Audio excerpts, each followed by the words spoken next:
they have a bit difficult because of the land.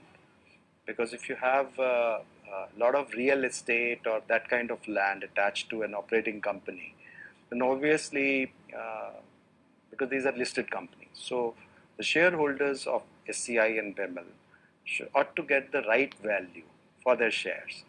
So by demerging, what you are ensuring is that the real estate price of the land of the real estate, which is capable of earning, will be available to them. So therefore, when you demerge, every shareholder will get another share of the demerged company, and that will be basically having a company with land.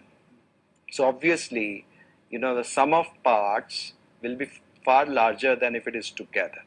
And also it works for investors, because why should investors be paying for the real estate when it is really coming forward to, share? Ultimately, we have to value things. So the demerger process is to be done legally under the law, and that has certain, processes. First motion, second motion, and public, invite, shareholders meeting, creditors meeting, and all of that in the listed companies is an essential part of the process. It's largely like what happens in NCLT. The MCA follows a similar process.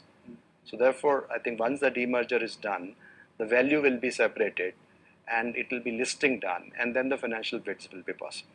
So 12 to 18 months is a realistic timeline. Incidentally, we are doing actually a demerged company. These are the processes also we are doing for the first time. Yes. And we have actually a certain change of law also along with that to make it, to facilitate it.